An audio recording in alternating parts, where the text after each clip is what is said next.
नमस्कार। देवभूमि के दंगल में आप सभी का स्वागत है। मैं हूं आपके साथ गरिमा वाजपेयी। देवभूमि के दंगल में आज बात करेंगे बाहरी व्यक्तियों पर रोक, भूमि खरीद फरोख्त।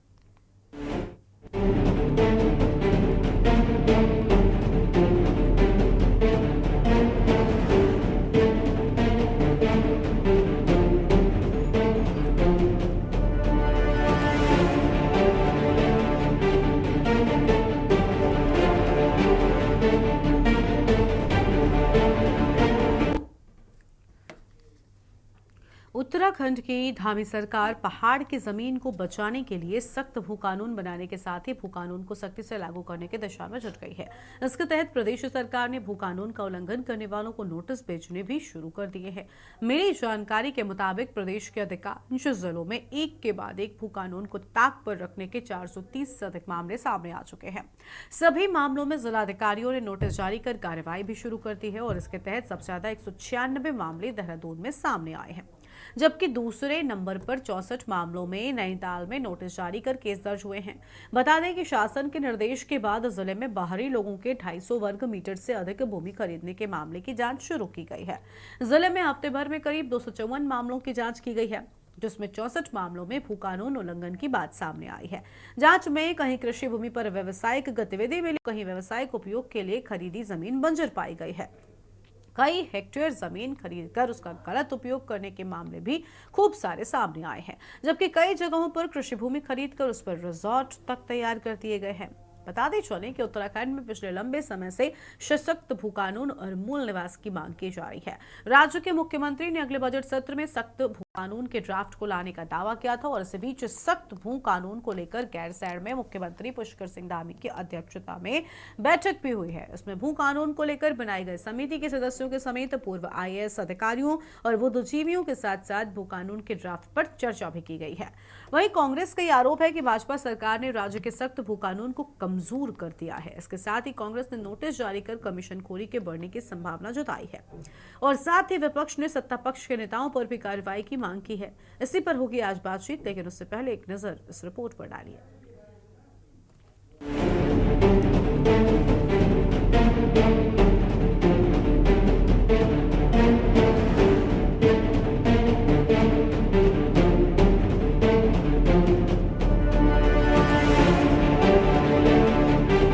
उत्तराखंड में सशक्त भू कानून लागू करने की मांग के बीच धामी सरकार ने पहाड़ की जमीन को बचाने की कवायद तेज कर दी है। इसके तहत प्रदेश सरकार ने भू कानून का उल्लंघन करने वालों को नोटिस भेजना भी शुरू कर दिया है। प्रदेश भर में 430 से अधिक भू कानून उल्लंघन के मामले सामने आ चुके हैं। सभी मामलों में जिलाधिकारियों ने नोटिस जारी कर दिए हैं। सबसे अधिक मामले देहरादून में सामने आए हैं। वहीं राज्य में अब इस मुद्दे पर सियासत गर्मा गई है। विपक्ष ने इस नोटिस के पीछे कमीशन खोरी के बढ़ने और सेलेक्टिव राजनीति के बढ़ने की संभावना जताई है। देखिए, प्रदेश भर में भूमि कानूनों के प्रावधानों के उल्लंघन के करीब 430 मामले अभी तक सामने आए हैं। इनकी संख्या भी और भी हो सकती है। हम सरकार से मांग कर रहे हैं, जिन लोगों ने भी अवैध तरीके से यहाँ पे ज़मीन खरीदी है, उनके खिलाफ कठोर कानूनी कार्रवाई होनी चाहिए। इसके साथ ही साथ उन ब्यूरोक्रेट और नेताओं की ज़मीनों की भी जांच होनी चाहिए, जिन्होंने अवैध तरीके से यहाँ पर संपत्तियाँ अर्जित की हैं। ऐसे बहुत सारे ब्यूरोक्रेट हैं, बहुत सारे नेता हैं, जिनके पास उत्तराखंड की बेतहाशा ज़मीनें हैं, लेकिन उनकी अभी तक जांच नहीं हो पा रही है। देखिए, बहुत अच्छा कदम है, लेकिन सरकार को ये सुनिश्चित करना होगा कि सिलेक्टिव इसमें राजनीति नहीं होनी चाहिए, सिलेक्टिव अप्रोच नहीं होनी चाहिए कि आप विपक्षी दल के लोगों को या आम जनता को परेशान करने का काम करें। जैसे आपने बुलडोज़र प्रथा में अपनाया, आपने गांव के लोगों की दुकानें तोड़ दी और यहाँ आपने वोट बैंक देखा, आपने जो है लॉलीपॉप का कर दिया बुलडोज़र चलाने के बजाय। तो ये आपकी सिलेक्टिव अप्रोच थी कि आपने जो ग्रामीण अंचल के लोग हैं उनकी दुकानों में तो तोड़फोड़ कर दी, लेकिन अब जो है आप बैकफुट पर नजर आ रहे हैं। वैसे ही ये जो ज़मीनों की खुर्द-बुर्द करने के मामले में आपने नोटिस दिए हैं, इसमें आपकी सिलेक्टिव अप्रोच या पिक एंड चूज नहीं होना चाहिए, कमीशन खोरी नहीं होनी चाहिए। देखिए, जिस दिन कांग्रेस आत्ममंथन करेगी, 10 साल उनकी सरकार रही, आज वो भू कानून के लिए चिल्ला रहे हैं। हम तो ये कह रहे हैं कि आपने पैरोकारी क्यों नहीं करी, सख्त कानून आप पैदा कर लेते, आप बना देते तो आज कहने की ज़रूरत नहीं है। केवल राजनीतिक मुद्दा है, पर जबकि माननीय पुष्कर सिंह धामी उत्तराखंड के लिए एक सख्त भू कानून, जिस तरह उनकी नीयत है कि अधिकारियों से, रिटायर्ड अधिकारियों से, तमाम उन लोगों से बैठक करके वो विचार विमर्श कर रहे हैं, आम जनता से कर रहे हैं, तो उनकी नीयत पर शंका जाहिर करना ये कांग्रेस को शोभा नहीं देता है। कांग्रेस को अपने आत्मचिंतन और आत्ममंथन करना चाहिए कि आप भी इस प्रदेश में 24 सालों में 10 साल आपका भी राज रहा, आपने क्यों नहीं कदम उठाया। आपको बता दें कि धामी सरकार सशक्त भू कानून के ड्राफ्ट पर कार्य कर रही है। मुख्यमंत्री धामी ने इसके लिए गैरसैंण में अधिकारियों की बैठक भी बुलाई थी। वहीं मुख्यमंत्री अगले बजट सत्र में सख्त भू कानून के ड्राफ्ट को लाने का दावा भी कर रहे हैं। हालांकि कांग्रेस का आरोप है कि भाजपा सरकार ने ही राज्य के सशक्त भू कानून को कमजोर किया है। कांग्रेस का आरोप है कि त्रिवेंद्र सिंह और धामी सरकार के राज में राज्य के भू कानून को कमजोर किया गया। बता दें कि तत्कालीन त्रिवेंद्र सरकार के कार्यकाल में भू कानून में संशोधन करते हुए जमीन खरीद की बाध्यता को समाप्त कर दिया गया था। इसके पीछे पहाड़ों में उद्योगों की स्थापित करना बताया गया था। वहीं पूर्व मुख्यमंत्री और हरिद्वार सांसद त्रिवेंद्र सिंह रावत का कहना है कि कानून बनने से दूरस्थ क्षेत्रों का विकास प्रभावित न हो, इसका भी ध्यान रखना चाहिए। अच्छा है, देखिए अगर उससे राज्य का विकास उसमें दिखाई देता है तो लाना चाहिए, और अगर उससे नुकसान होता है तो कानून तो फायदा पहुंचाने के लिए होता है। कानून ऐसा बनना चाहिए कि जो उत्तराखंड के जो दूरस्थ क्षेत्र हैं वहां पर भी विकास पहुंच सके। उत्तराखंड राज्य इसीलिए बना है कि पर्वतीय क्षेत्र में जो डेवलपमेंट होना चाहिए था वो डेवलपमेंट नहीं हुआ है। भैया भू कानून का सारा जो बेड़ा गर्क करने का काम किया है वो भारतीय जनता पार्टी की सरकार ने किया है। त्रिवेंद्र सिंह जी ने उसमें अग्नि लगाई थी और घी डालने का काम तीरथ सिंह जी ने और पुष्कर सिंह धामी जी ने किया। आज भू कानून सारा एनडी तिवारी की सरकार के द्वारा बनाया गया भू कानून, उसको आपने नष्ट भ्रष्ट कर दिया और अब आप आंसू बहा रहे हो घड़ियाली कि हम भू कानून पे कोई निर्णय नहीं। आप कैसे देखते? देखिए, सरकार सही दिशा में आगे बढ़ रही है। हमने भू कानून पर भी एक ड्राफ्ट तैयार किया है, कमेटी बनाई है। उस कमेटी ने अपनी जो रिपोर्ट है वो सबमिट कर दी है। अब उस पर चर्चा होकर आगे बढ़ रहा है। और मैंने जब आज मीडिया में देखा कल जो मुख्यमंत्री जी ने बैठक ली तो उसमें एक बहुत अच्छी बात ये की उन्होंने कि बंदोबस्त की बात की है कि अगर हमको भू कानून को सख्त करना है और उसको सही मायने में अगर लागू करना है तो उसके लिए बंदोबस्त पहली सीढ़ी है। तो मेरा ये मानना है कि सरकार सही दिशा में आगे बढ़ रही है। और कल जिस प्रकार गैरसैंण में बैठकर पलायन पर और भू कानून पर चर्चा हुई है तो पहली बात तो पूरे प्रदेश की जनता को इसका स्वागत करना चाहिए कि हम पहाड़ के सरोकारों के लिए पहाड़ पर बैठकर चिंता कर रहे हैं, जो यहाँ का आम जनमानस चाहता था। और उसमें जहाँ हमने गैरसैंण को महत्व दिया, उसको एक केंद्र बिंदु बनाया अपने पूरे इस अभियान के लिए, वहाँ दूसरी तरफ पलायन पर भी हमने चर्चा की है और पलायन पर एक कार्य योजना तैयार करने की ओर हम आगे बढ़ रहे हैं। कुल मिलाकर राज्य में पहाड़ की जमीन को बचाने के लिए सख्त भू कानून लागू करने की मांग की जा रही है। इसके लिए लगातार आंदोलन भी किए जा रहे हैं। इसी बीच मुख्यमंत्री धामी ने सख्त भू कानून के ड्राफ्ट पर कार्य करने के साथ ही भू कानून का उल्लंघन करने वालों के विरुद्ध कार्रवाई भी शुरू कर दी है। देखना होगा क्या राज्य के सख्त भू कानून लागू होगा या पारदर्शिता के साथ भू कानून का उल्लंघन करने वालों के विरुद्ध सरकार कार्रवाई करेगी या नहीं। Uttarakhand desk report.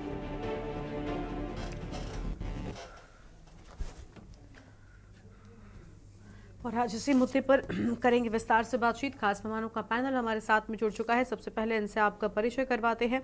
कुंवर जपेंद्र सिंह जी हमारे साथ में जुड़ेंगे, प्रदेश प्रवक्ता भारतीय जनता पार्टी की ओर से, और आशीष सैनी साहब हमारे साथ में जुड़ेंगे, प्रदेश प्रवक्ता कांग्रेस पार्टी की ओर से। पीसी थपलियाल साहब हमारे साथ में हैं, वरिष्ठ नेता हैं यूकेडी की ओर से। प्रांजन नौडियाल साहब हैं, सचिव भू कानून मूल निवास संघर्ष समिति की ओर से। और प्रदीप कुकरेती जी हमारे साथ में हैं, राज्य आंदोलनकारी हैं। कैलाश जोशी जी हमारे साथ में हैं, अधिवक्ता हैं, हाईकोर्ट की ओर से। वापस से आपको बता दें कि अपने कार्यक्रम की हम शुरुआत करेंगे। खास मेहमान जुड़ चुके हैं। सबसे पहले आप सभी का बहुत बहुत स्वागत है। बीजेपी और कांग्रेस के प्रवक्ता अभी थोड़ी ही देर में हमारे साथ में जुड़ जाएंगे। उससे पहले हम उत्तराखंड क्रांति दल की ओर से पीसी थपलियाल साहब का रुख कर लेंगे। थपलियाल साहब, भू कानून की बात लगातार हो रही है, लेकिन भू कानून के उल्लंघन और उसे और कमजोर करने का आरोप विपक्ष की ओर से सरकार पर लगाया जा रहा है। असल में सच क्या है सर, विस्तार से बताइए आप।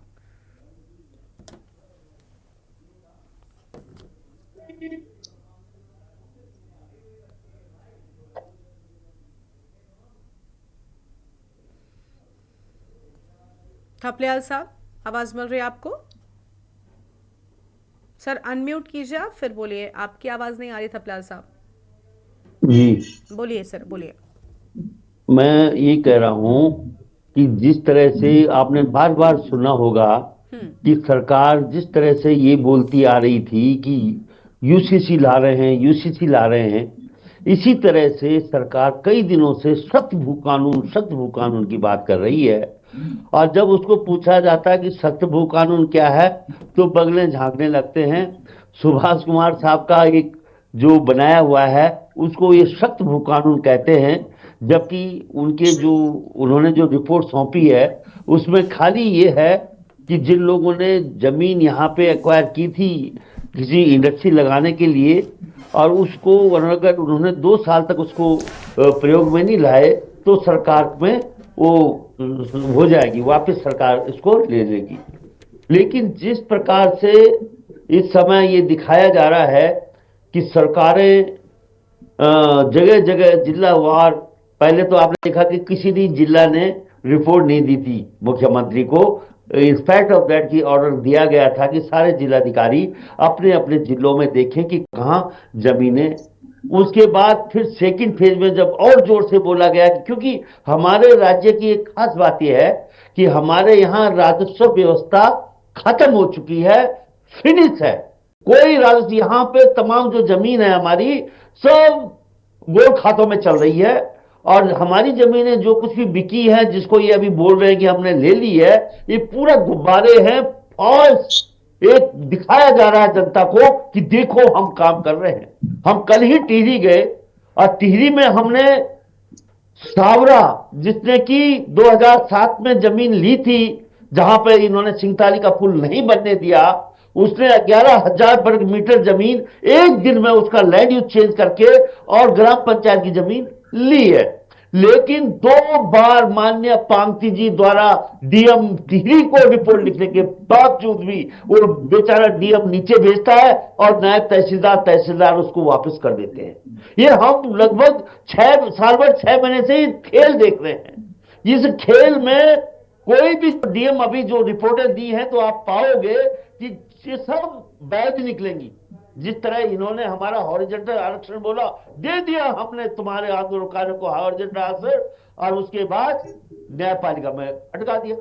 इसी तरह से ये जो सरकार है, ये सरकार सबसे ज्यादा आज दिन तक की अविश्वसनीय सरकार है, जिसपे भरोसा सारी जनता का उठ चुका है। ये खेल खेल रही है कि सख्त भू कानून, अदरवाइज सब जानते हैं कि अभी आपने देखा होगा कि इतना वरिष्ठ नेता विनोद चमोली भारतीय जनता पार्टी का क्या कह रहा था। बहुत अच्छी बात है, हमारा मुख्यमंत्री कह रहा है कि बंदोबस्त होना चाहिए भू कानून के पहले। बस कभी नहीं, भू कानून से पहले बंदोबस्त की जरूरत होती ही नहीं है। बंदोबस्त की जरूरत होती है चकबंदी से पहले। भू कानून में तुमने क्या करना बंदोबस्त का? अब बंदोबस्त में जो करोड़ों रुपया लगना है इनके बूते के बाहर है, इसलिए ये चकबंदी भी नहीं कर पा रहे हैं और ये बंदोबस्त तो ये कर ही सकते। ये मैं आज दावे के साथ इस चैनल में कह रहा हूं। लेकिन वो कह रहे कितने अच्छे ढंग से लोगों को बेवकूफ बना करने के लिए एक से एक मॉडल इन्होंने रखे हुए हैं और वो हमें बेवकूफ बनाने का काम करते हैं। क्योंकि आज की तारीख में जो जमीन का मामला है, जमीन के मामले में आप देख रहे हो कि हमारा गुमखाल है, गुमखाल में सुंदर चीड़ के बाग और वह जंगल है और उसमें हयात होटल ठीक है, 100 कमरों का हयात होटल बनने लग गया है। बिल्कुल बिल्कुल। थपलियाल साहब, आपको माफी के साथ यहाँ पर रोक रहे हैं, आपकी बात को हम वापस लेंगे, लेकिन उससे पहले अपने दर्शकों को एक बार अलीगढ़ के खैर विधानसभा लेकर चलते हैं। मुख्यमंत्री योगी को विस्तार से सुनाते हैं।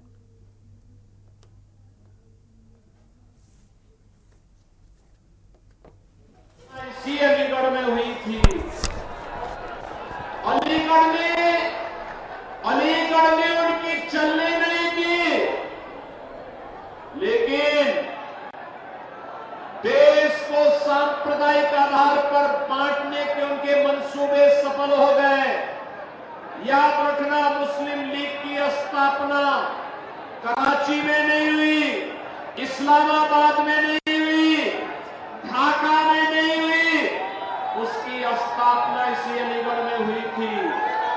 वे खतरनाक मंसूबे अभी भी समाप्त नहीं हुए और इसीलिए मैं आया हूं। उस समय जो काम समाज को बांटने का, उस समय जो विभाजन की खाई समाज को बांटने का मुस्लिम लीग कर रही थी, वही कार्य तो आज समाजवादी पार्टी आपके बीच में कर रही है, वही काम कर रही है।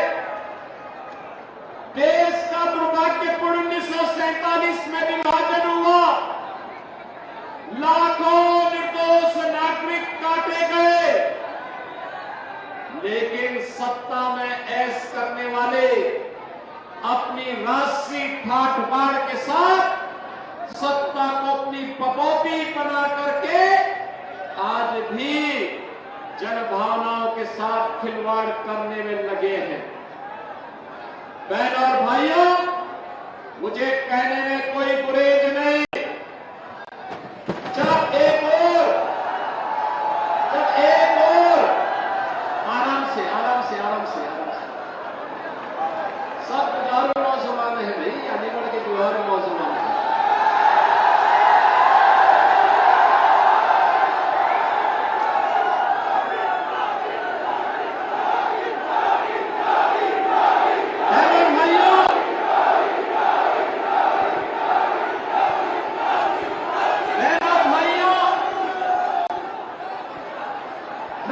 सबसे यही कहने के लिए आया हूं, जो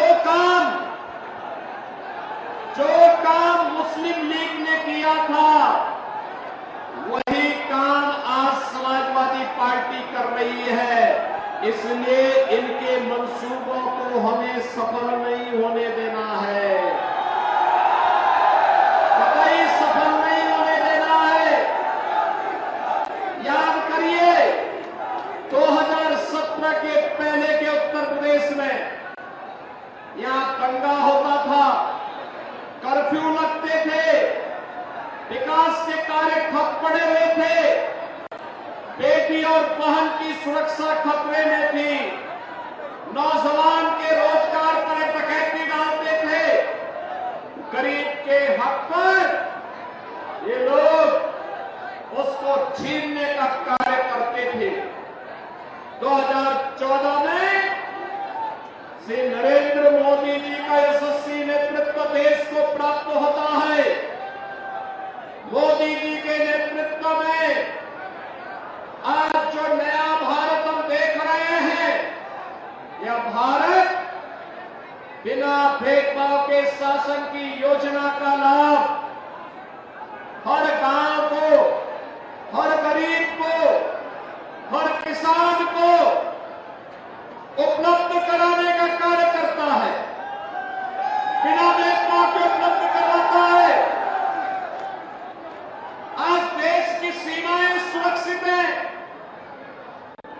देश के अंदर आतंकवाद समाप्त हुआ है, नक्सलवाद अंतिम श्वास गिन रहा है। बहनों और भाइयों, मिशन रोजगार के अंतर्गत हमारे नौजवानों को सरकारी नौकरी मिल रही है, तो हमारा आज का नौजवान अपना स्टार्टअप स्थापित करके रोजगार का सृजन भी कर रहा है। बहनों और भाइयों, ये नया भारत है। Highway, railway, rapid rail, airport, ये तो बना ही रहा है। साथ साथ हर घर नल की योजना से लेकर के सेंट्रल और स्टेट यूनिवर्सिटी के निर्माण से लेकर के 1 डिस्ट्रिक्ट 1 मेडिकल कॉलेज का निर्माण भी कर रहा है। IIT, एक्सप्रेसवे, फिल्म सिटी, और ये क्षेत्र तो आप देखना कुछ ही दिनों के अंदर इस अलीगढ़ से आप सुन रहे थे मुख्यमंत्री योगी आदित्यनाथ को। वापस से अपनी चर्चा का रुख कर लेते हैं। थपलियाल साहब हमारे साथ में थे। थपलियाल साहब, वापस आपके पास में लौटेंगे। आपको रोका था, आप अपनी बात को पूरा कर सकते हैं, उसके बाद में और मेहमान भी जुड़ रहे हैं, उनके पास चलेंगे। मैं ये चाहता हूं कि उत्तराखंड की जो सरकार है वो बहुत गंभीरता से, क्योंकि राज्य की जनता बहुत हताश और निराश है सरकार के रवैये से। क्योंकि अभी आपने देखा था कि कितने दिन पहले से मुख्यमंत्री चिल्ला रहे थे कि मैं यूसीसी ला रहा हूं स्थापना दिवस के दिन, लेकिन वो यूसीसी गायब था स्थापना दिवस के दिन। फिर भू कानून भी ला रहे थे, कह रहे थे हम सख्त भू कानून ला रहे हैं, लेकिन भू कानून तो आज भी लागू है। किसी भूमि पर भू कानून आज भी लागू है। और जो इन्होंने जगह जगह नगर पालिका नगर निगम बनाए हैं वो एडवांटेज लेने के लिए कि हम इन नगरों की जो बेशकीमती जमीन है इसको माफियाओं के हाथ में हवाले में कर सके। मेरा मानना है कि जो हमारी कैस्ट्रियन की जमीन है, जो हमारे जंगलात की जमीन है, कैस्ट्रियन की बहुत सारी जमीन आपने देखा होगा कि पहाड़ में इन्होंने जगह जगह हमारे पुराने बसिंदे दुकानें तोड़ी। हमारे जो जहां कोई चौड़ीकरण का कोई सवाल ही नहीं उठता, पोखरा में जाकर इन्होंने हमारी दुकानें तोड़ दी। हम कहाँ गाड़ी, हम वहां घोड़ा नहीं चला सकते, हम गाड़ी नहीं चला सकते, हम रिक्शा नहीं चला सकते। एकमात्र हमारा ये दुकानदारी चलाने वाला, वो भी इन लोगों की नजर लगी और इन्होंने वो तोड़े। चोपता में तोड़ा, चोपता में महिलाएं रात में जाकर इन लोगों ने तोड़े। और वो इनका पूरा एक षड्यंत्र है यहाँ की बेशकीमती जमीन को माफियाओं के हाथ में सौंपने के लिए। और इनके पास बहुत सारी जमीन है सरकार के पास, और जो भी दिखावा कर रहे हैं ये उस जमीन का कर रहे हैं जो जनता की अपनी जमीन है। और अपनी जमीन में जहां कहीं भी बिका, वहां भी एक बहुत बड़ा घपला चलेगा। अभी वो नौटंकी चलेगी। अगर जो सामने से देख पाएंगे वो देखेंगे कि पूरा खेल फरुका, लाओ पैसे तुम्हारा ठीक चैनलाइज करते हैं, लाओ पैसा लाओ तुम्हारा चैनलाइज करते हैं। ये धंधा चलने वाला है, क्योंकि ये सरकार इतनी ज्यादा भ्रष्टाचार में डूब चुकी है कि अगर हम सैन्य दाम की बात करते हैं, पूरे कागज पत्र पेश करते हैं, पूरे उसके बावजूद भी जब विजिलेंस जज बोलता है कि भाई 8 तारीख तक जवाब दो, तो वो मंत्री बना रहता है। जो मंत्री पूरा आपने देखा होगा कि नकल पूरा अवैध भर्तियां के लिए जिम्मेदार था, जिसने विधानसभा में अवैध भर्तियां कराई, वो बहुत बड़ा मंत्री, ताकतवर मंत्री बनकर हमारे सिर पर बैठा हुआ है। हम पूछते हैं, मतलब किसी भी तरह से सरकार जनता के प्रति रिस्पॉन्सिबल नहीं लगती, जवाबदेह नहीं लगती, ये चिंता का विषय है। और वहां पे जिस तरह से ये हमें गुमराह कर रहे हैं, आज इस समय केदारनाथ में जो चल रहा है, उस केदारनाथ की जो लड़ाई को देखते हुए हम चाहते थे कि हमारा मुख्यमंत्री, देखिए अब वहां पे मुख्यमंत्री को केदारनाथ की कसम खानी पड़ी। कितनी बड़ी बात है, उत्तराखंड की राजनीति कहां गिर चुकी है कि मुख्यमंत्री कह रहा है कि मैंने कोई बाबा केदार को दिल्ली ले जाने का कोई मैंने काम ही नहीं किया। और हम सब ने देखा कि किस तरह से बाबा केदार का वो इनॉग्रेशन दिल्ली बुराड़ी गांव में कर रहा था मुख्यमंत्री। उस दिन हमारी शैला रावत, जिसके ऊपर आज ये वोट मांग रहे हैं, उसकी बॉडी जल रही थी और मुख्यमंत्री वहां केदारनाथ का बुराड़ी में इनॉग्रेट कर रहा था और बोल रहा था कि ये केदारनाथ से एक शिला ला रखी है यहाँ पे और ये शिला भी यहाँ पे रखी जाएगी। आज हम शिला बोल रहे हैं, वो बोल रहे कौन सी शिला, बताइए शिला। यूके जो उनका बद्रीनाथ मंदिर समिति का चेयरमैन है, वो इस तरह के जवाब दे रहा है। ठीक है सर, ठीक है, ठीक है सर, कहाँ है उसका जवाब नहीं। तो ठीक है, ठीक है, अभी सारे जवाब लेते हैं। बीजेपी के प्रवक्ता जपेल जी हमारे साथ में जुड़ चुके हैं। तबला साहब, इनसे जानेंगे और भी चीजों को। बाकी के मेहमान पहले से ही चर्चा में बने हुए हैं, सभी के साथ में चर्चा को आगे बढ़ाएंगे। छोटे से ब्रेक के लिए यहाँ पर रुकते हैं, फौरन लौटेंगे। आप देख रहे हैं के न्यूज, खबरों का सारथी।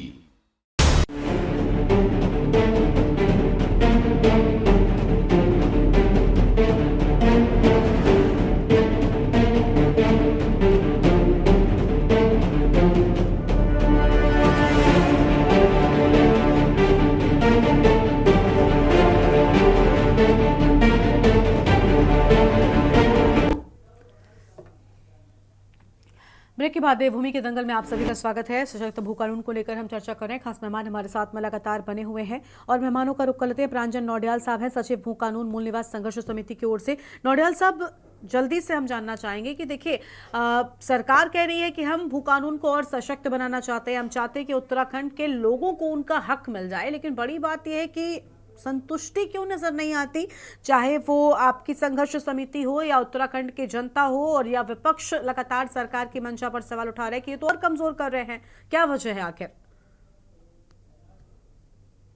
अनम्यूट सर, पहले हाँ, बोलिए सर। मेरे ख्याल से बोलिए सर। बहुत बहुत धन्यवाद गरिमा जी, आपने मुझे इस विमर्श में जोड़ा और सभी जो आपके साथ साथी जुड़े हैं हमारे, उन सबको भी मेरा प्रणाम। देखिए, ये तो विश्वास का मामला है और वो इसलिए है कि पिछले 24 सालों में इस विश्वास को, यहाँ के मूल निवासियों के विश्वास को केवल तोड़ा गया है।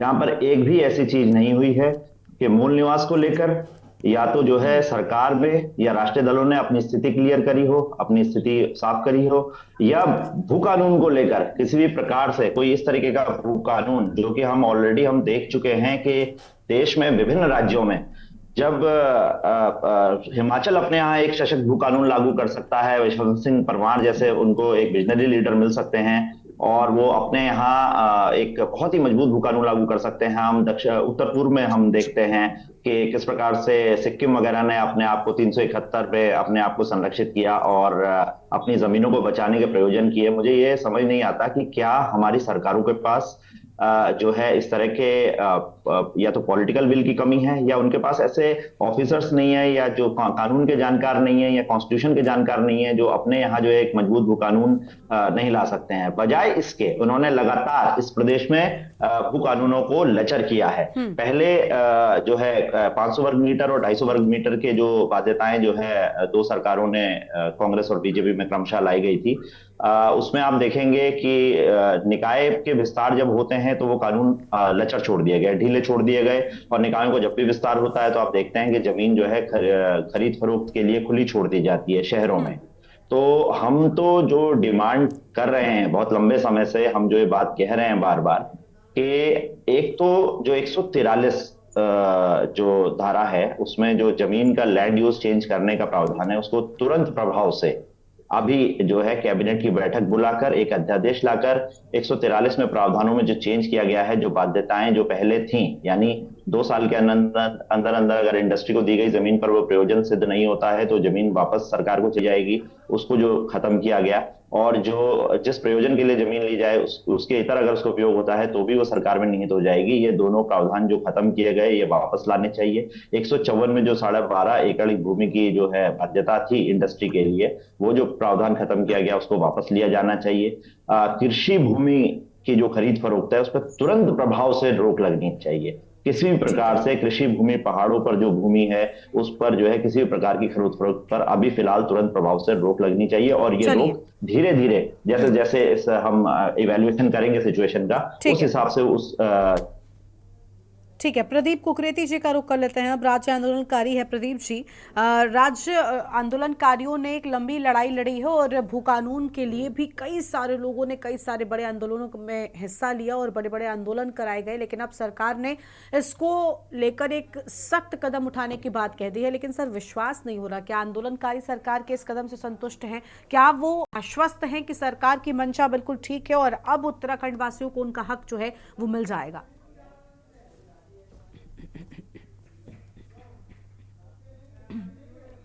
अनम्यूट कीजिए सर, पहले अनम्यूट कीजिए, उसके बाद बोलिए।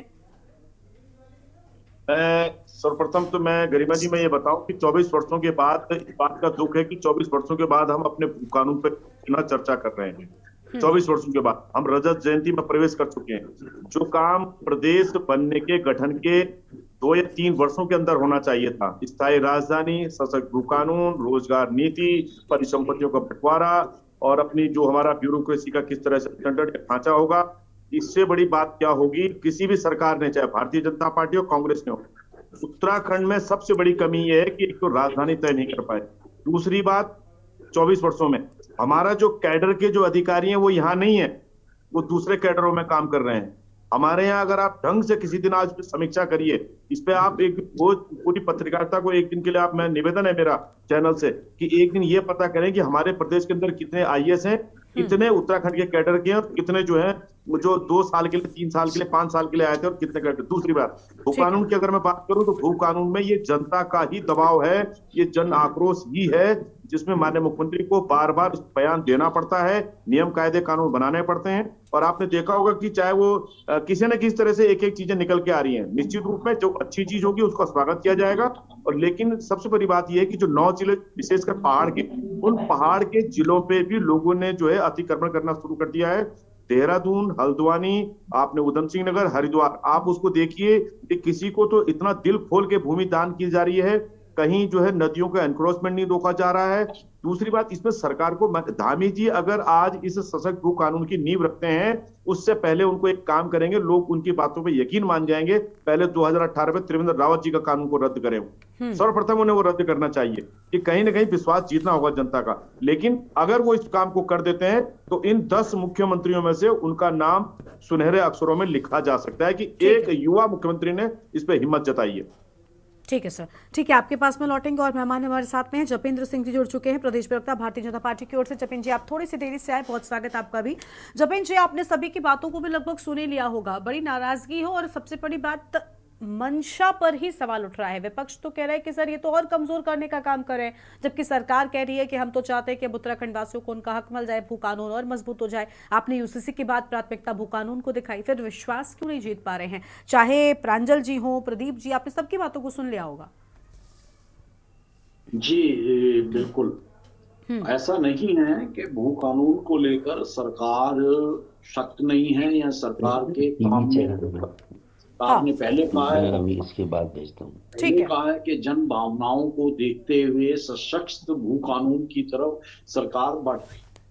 अब जिस तरह से हमारे सभी वक्ताओं ने कहा कि अगर सरकार भूमि की खरीद फरोख्त के ऊपर पूरी तरह से रोक लगाती है तब भी सरकार का विरोध होता है, सरकार नहीं रोक लगाती तब भी विरोध होता है। तो सीधा सा उसमें एक सवाल ये भी बनता है कि पर्वतीय जनपदों के अंदर भूमि को खुर्द-बुर्द होने से बचाने के लिए, भू माफियाओं की वहां एक्टिविटीज को रोकने के लिए जिस तरह के कानून की आवश्यकता है, उस तरह के कानून के लिए निश्चित तौर पर कार्य शुरू हो चुका।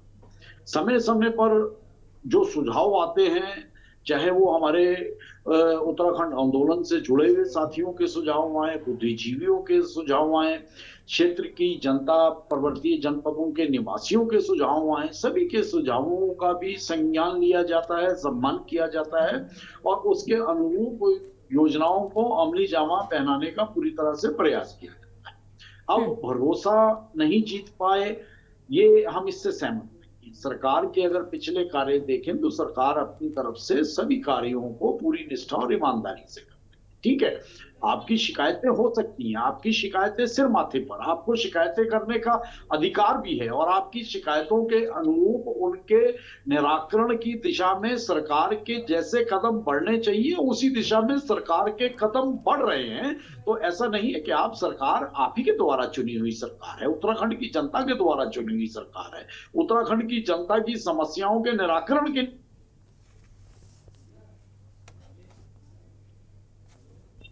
जपेंद्र जी, ठीक है, आपकी आवाज नहीं मिल पा रही है ठीक तरीके से। जपेंद्र जी, आपके पास में लौटेंगे और मेहमान हैं, अब उनको भी जोड़ लेते हैं। आशीष सैनी साहब हैं, प्रदेश प्रवक्ता कांग्रेस पार्टी की ओर से। स्वागत सर आपका भी। आशीष जी, कांग्रेस की ओर से बड़े आरोप लगाए गए हैं, लेकिन अभी जपेंद्र जी, माफी चाहती हूँ, आपको रोका क्योंकि आपकी आवाज नहीं आ रही थी। आशीष जी को सुन लेते हैं, वापस लौट आएंगे आपके पास में। आशीष जी, अभी त्रिवेंद्र सिंह रावत के कानून को रद्द करने की बात की गई है, प्रदीप जी ने बड़ी अहम बातें कही हैं। क्या आखिर सरकार चाहती है? एक तरफ प्राथमिकता इतनी तेजी के साथ में कि यूसीसी के बाद वो भू कानून की ही बात कर रहे हैं, फिर आखिर मंशा पर आप सवाल कैसे उठा रहे हैं जब सरकार पूरी सख्ती के साथ में इस पर काम कर रही है? तो देखिए, मैं 2 लाइन कह के अपनी बात शुरू करूंगा कि तू इधर उधर की बात न कर, ये कारवां क्यों लुटा, हमें रहजनों से गिला नहीं, तेरी रहबरी पर सवाल है। आज उत्तराखंड में तीसरी बार और लगभग 7 या 8 पूर्व मुख्यमंत्रियों को ग्रहण करने वाली भारतीय जनता पार्टी की सरकार राज्य में भी है और केंद्र में भी। बीजेपी के नेता उकसाने वाले बयान देते हैं, जब कोई कानून लागू करते हैं तो पहले तो छाती पीट पीट कर साल 6 महीने तक उस पर एक माहौल बनाने की कोशिश करते हैं, और उसके बाद जब उन्हें लगता है कि अब जनता उस पर सवाल पूछने लगी है और माहौल तैयार हो गया, तब उस कानून को लागू करते हैं। बीजेपी किसी भी योजना को, किसी भी घोषणा को तब लागू करती है जब उसको कोई उसका राजनीतिक लाभ दिखाई दे रहा हो। तो आज के समय में, आज की तारीख में जो माहौल पूरे प्रदेश में है, निकाय चुनाव कराते हुए सरकार डर रही है, लगातार चुनाव टाले जा रहे हैं, कभी परिसीमन के नाम पर, कभी किसी नाम पर। ऐसी परिस्थितियों में क्योंकि बीजेपी के पास अनुकूल माहौल नहीं है, तो भूमि कानून का एक पुलिंदा लेकर बैठे हुए। मैं इनसे एक प्रश्न पूछता हूं आपके माध्यम से कि भूमि कानून जो एनडी तिवारी जी द्वारा बनाया गया, और मैं स्वीकार करता हूं कि जो त्रिवेंद्र रावत जी ने संशोधन किया वो भी ठीक किया, उसमें ऐसा कौन सा प्रावधान है जिसमें आपको आपत्ति है? अभी हमारे मित्र जो बैठे हैं इन्होंने बताया कि जो नगरीय क्षेत्रों में जो खेतों को शामिल कर दिया जाता है, गांवों को शामिल कर देते हैं, उन गांवों की जो खरीद फरोख्त हो रही है उसमें जो भूमि माफिया एकदम से इन्वॉल्व हो जाते हैं, ये इनका आपत्तिजनक जो आपत्ति है, बिल्कुल सही आपत्ति है। आप केवल सरकार ये कहे कि जो नगर निगमों में खेती की जमीन शामिल की जाएगी उनकी 143 यानी भूमि उपयोग परिवर्तन नहीं करेंगे। सरकार ने कोई अभी लाई नहीं है, एक प्रावधान है, आप ला सकते हैं, उसको मान लिया जाएगा, कौन क्या दिक्कत है। लेकिन इस सशक्त भू कानून ये एक माहौल तैयार करने के बाद लास्ट में क्या निकलता है? खुदा पहाड़ और निकली चुईया।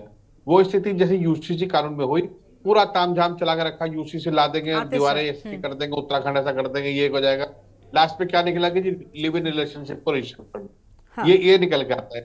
सरकार की मंशा पर इसलिए सवाल है, ना तो सरकार के पास दूरदर्शिता है, ना ही सरकार के पास वो विजन है जिसमें उत्तराखंड राज्य की स्थापना के लिए किस प्रकार लोगों ने संघर्ष करके अपनी जान तक देकर भी उत्तराखंड राज्य को बनाया। और उत्तराखंड राज्य के डेवलपमेंट का सवाल केवल एक शब्दों में था कि यहाँ की जवानी और यहाँ के पानी को रोककर उत्तराखंड को सशक्त बनाना है।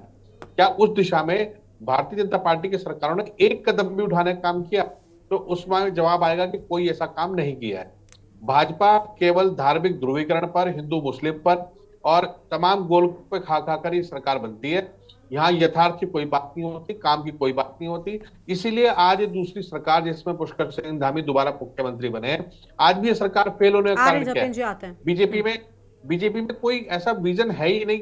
बात भी किससे करे, किससे विरोध करें, किससे पक्ष करें, बीजेपी से ही लेंगे। तमाम झूठ बोलते हैं। ठीक है, आप जवाब बीजेपी से लेंगे।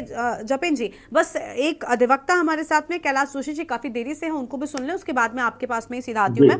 कैलाश जोशी जी, बहुत स्वागत आपका भी। अधिवक्ता है हमारे साथ में जुड़ चुके हैं हाईकोर्ट की ओर से। कैलाश जी, एक तरफ कदम बढ़ाए जा रहे हैं और सरकार सख्ती के साथ में प्राथमिकता दिखा रही है भू कानून को लेकर। सर, कानूनी प्रक्रिया के लिहाज से अगर हम देखें तो क्या बदलाव चाहिए आखिर?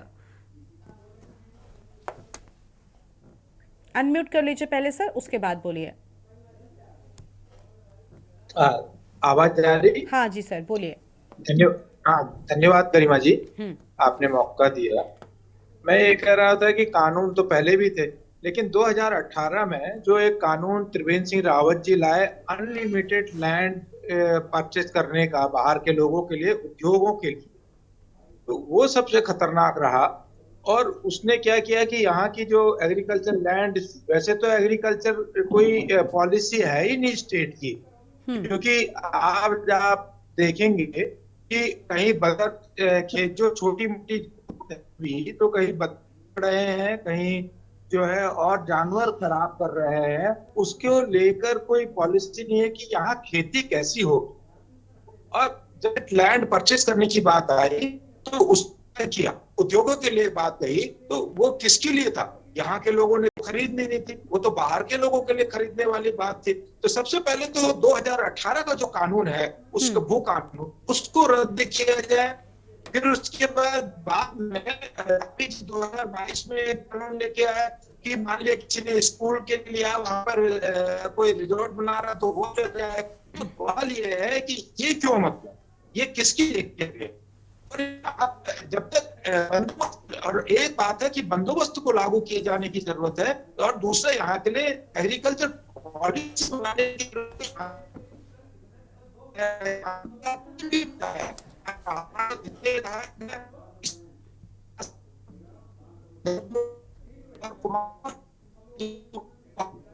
सर, आपकी आवाज ठीक तरीके से नहीं आ रही है।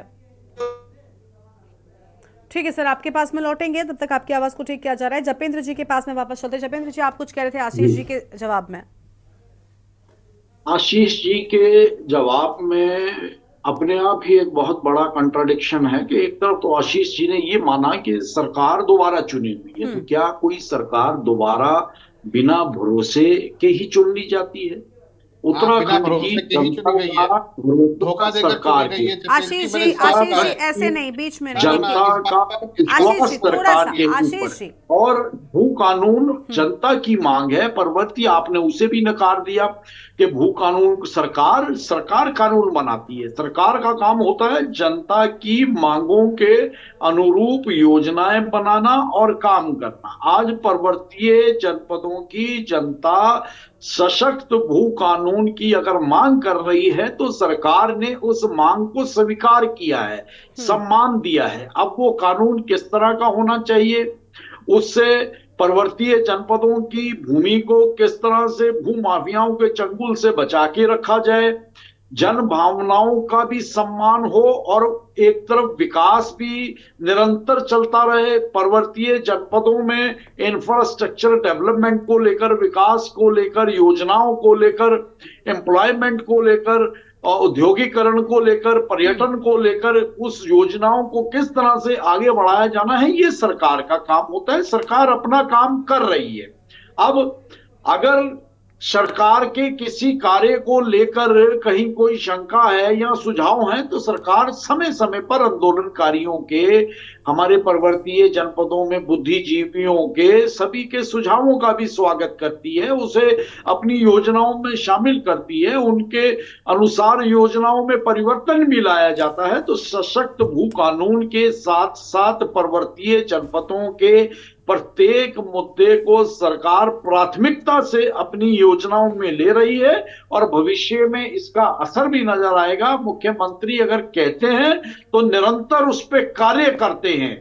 ठीक है, आपको आपके सवाल है, आपके सवालों को हम सहर्ष स्वीकार भी करते हैं, सम्मान भी करते हैं और उनके अनुसार उनके आपके सुझावों का सम्मान भी किया जाता है। तो सरकार का एजेंडा क्लियर है, सशक्त भू कानूनों के साथ विकास का पहिया निरंतर चलता रहे और उत्तराखंड के पर्वतीय जनपदों और मैदानी जनपदों में सामंजस्य बना रहे, विकास निरंतर जारी रहे और उस विकास का लाभ प्रत्येक उत्तराखंड वासी को मिले।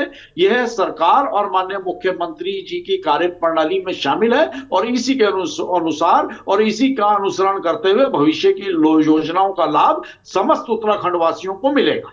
ठीक है सर, ठीक है। देखिए, उत्तराखंड वासी भी कम से कम आपकी बात से संतुष्ट होने चाहिए। चलो ठीक है, आपने पहले जवाब में कहा था कि उन्हीं के मर्जी से हम सरकार में है, सत्ता में है, ये बिल्कुल ठीक बात है, लेकिन सबसे बड़ी बात कि कम से कम अब जिन समस्याओं को लेकर बात हो रही थी उन समस्याओं का संपूर्ण निराकरण अगर हो जाए तो बहुत बेहतर होगा।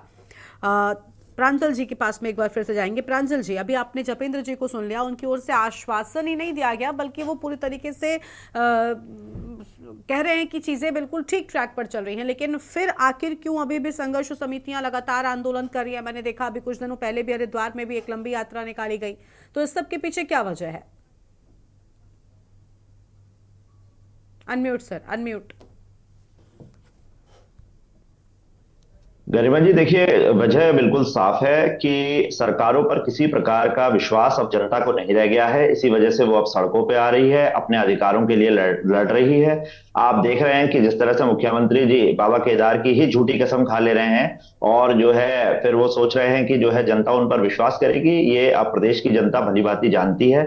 इसीलिए हम जो बार बार कह रहे हैं, ये बड़ा सीरियस विमर्श है, ये बड़ा जो है गंभीर विषय है, जिसको बहुत हल्के में जो है पहले कांग्रेस ने लिया, अब बीजेपी ले रही है और लगातार जो है इस प्रदेश में जमीनों को खुर्द-बुर्द कर रही है। अभी आपने देखा होगा जॉर्ज एवरेस्ट का एक मामला जमीन का सामने आया, जिसमें एक जमीन जिसकी जो है सरकारी वैल्यू जो 2700 करोड़ रुपए बताई जा रही है और जिसका जो है असल में जो वैल्यू है वो 30,000 करोड़ के आसपास की बताई जा रही है, जिसको केवल समतल करने और ठीक करने में गवर्नमेंट ने 23 करोड़ रुपए खर्च कर दिए। उसको 15 साल के लिए एक कंपनी को लीज पे दे दिया गया है, 1 करोड़ पर ईयर के जो है उस पे वैल्यू पर। तो 1 करोड़ रुपए पर मंथ आएंगे, 15 साल में 15 करोड़ आएंगे। वो जमीन जिसे ठीक करने के लिए 23 करोड़ रुपए खर्च कर दिए गए हैं। जो जमीन जिसकी वैल्यू 30,000 करोड़ रुपए की है, वो जमीन जिसके आसपास के लोग जो है गांव में जा नहीं पा रहे हैं। उस जो कंपनी को दिया गया है उसने वहां बैरिकेडिंग लगा दी है, लोगों से वहां 400-500 रुपए तक जो है उसको जाने के लिए वहां से टैक्स वसूला जा रहा है, पैसे वसूले जा रहे हैं।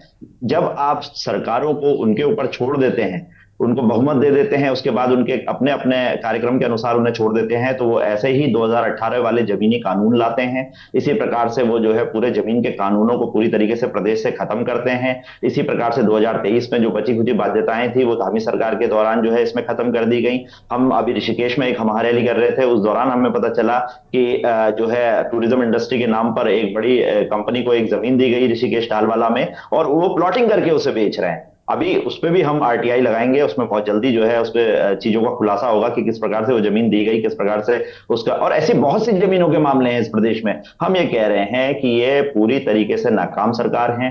पहले जो है कांग्रेस ने इसमें खुर्द-बुर्द करे, मूल निवास को पूरी तरह से इस प्रदेश से खत्म किया, और अब हम बीजेपी को देख रहे हैं कि लगातार अपने लोगों को फायदा पहुंचाने के लिए इंडस्ट्री के नाम पर वो एमओयू साइन करके, मैं बार बार कहता हूं, मेमोरेंडम ऑफ अंडरस्टैंडिंग कोई डॉक्यूमेंट वैल्यूएबल नहीं होता है, लेटर ऑफ इंटेंट होता है। जब तक आप ये साइन नहीं करेंगे कि किस प्रकार से कंपनियां उस जमीन का यूज करेंगी, तब तक हमें पता ही नहीं चलेगा। अंडरस्टैंडिंग के नाम पे आप किसी भी चीज के लिए जमीन ले लीजिए और बाद में वहां पर जो है किसी भी प्रकार का उसका यूज कर लीजिए। हम ये मानते हैं कि राजनीतिक और प्रशासनिक इच्छा शक्ति की कमी का मामला है। अगर राजनीतिक इच्छा शक्ति मजबूत हो तो हमें भी बहुत जो है बहुत ज्यादा इसमें दिमाग लगाने की जरूरत नहीं है। बहुत सारी समितियों की रिपोर्ट लंबित है, कौशिक समिति की रिपोर्ट हमारे प्रदेश में है जो एक विजनरी डॉक्यूमेंट है। आप देख सकते हैं कि अभी सुभाष कुमार जी ने रिपोर्ट जो सौंपी है उसे पब्लिक, उसमें क्या विमर्श है, हमें पता होना चाहिए कि जो है किस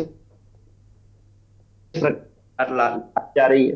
और आपको क्या इतना समय 24 साल क्या कम होते हैं? पूरे पहाड़ों की जमीनों पर अब जो है बाहर के भूमाफिया कब्जा कर चुके हैं। अब आपको याद आ रही है भू बंदोबस्त, आप देखिए इतने लंबे समय से इस प्रदेश में लटका हुआ है। 40 सालाना बंदोबस्त था, 2000 मतलब प्रदेश बनते ही भू बंदोबस्त हो जाना चाहिए था, लेकिन नहीं हुआ।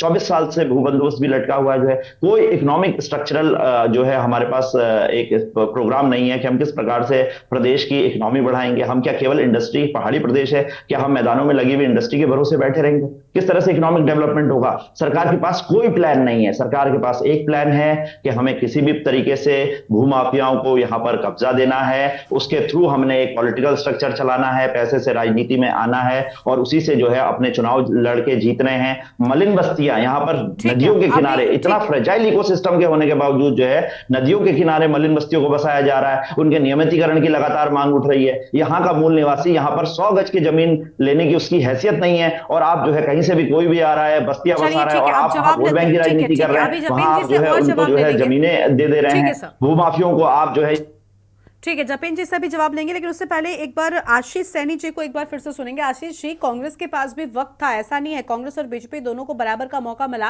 लेकिन उस दौरान भू कानून का कोई संपूर्ण निराकरण आपकी ओर से क्यों नहीं किया गया? आज बहुत सारे सवाल हैं। आज जब सरकार कदम ही उठा रही है, भले ही वो बात कर रहे हैं कम से कम उस मुद्दे को लेकर जिसको लेकर राज्य का गठन हुआ था, तब आपत्तियां बहुत सारी हैं, नोटिस से भी ऐतराज कांग्रेस को है, लेकिन जब आपके पास मौका था तब आपने क्या किया? अभी प्रांजल जी ने भी उस बात को स्वीकारा कि कम से कम कांग्रेस भी कुछ कहने लायक नहीं है इस पूरे मामले में।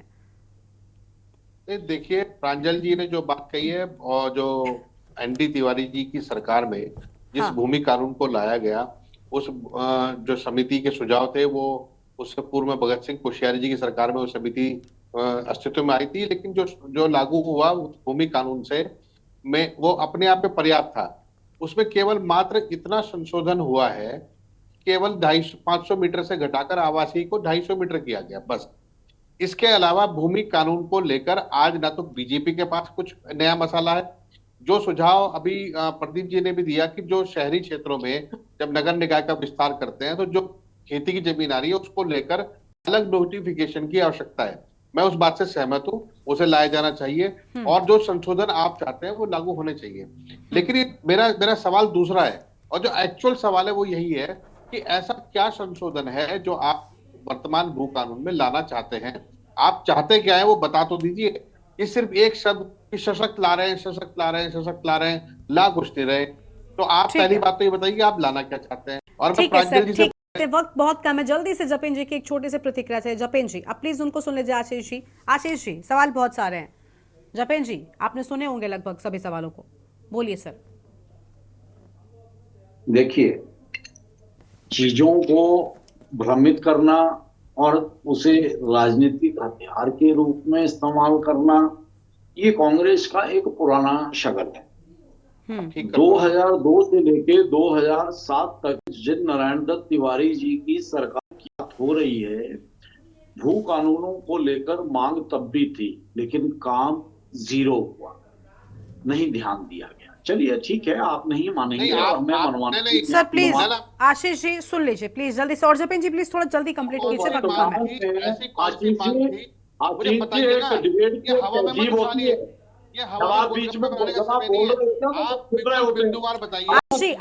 आशीष जी आपस में बहस नहीं करनी है, अभी वक्त हो गया, प्लीज जल्दी से कंप्लीट करने दीजिए उनको। ये कांग्रेसी तो बताइए ना, कीजिए, अभी आपको सुनने का समय है तो शांति से सुनिए। कौन सी मांग लागू नहीं की गई और आप क्या लागू करने जा रहे हैं, बताइए बस। जब आपकी दोस्ती आप लोगों की मैंने जो सवाल पूछा है मेरा जवाब। ठीक है जपेन जी प्लीज आप लोग प्लीज देखिए, इस तरीके से बात नहीं करनी है। ठीक है, बहुत शुक्रिया सभी मेहमानों का हमारे साथ चर्चा में आने के लिए। वक्त की कमी है, मैं अपनी चर्चा को यहीं पर रोकना पड़ रहा है। देखिए, जमीन को बचाने के लिए सशक्त भू कानून की जरूरत है और जिसके लिए लगातार सरकार की ओर से बड़े कदम बढ़ाए जा रहे हैं, लेकिन विपक्ष अभी भी असंतुष्ट नजर आ रहा है और लगातार सवाल उठा रहा है। देवभूमि के दंगल में आज उतना ही। तमाम बड़ी खबरों के लिए आप लगातार देखते रहिए के न्यूज़ इंडिया। नमस्कार।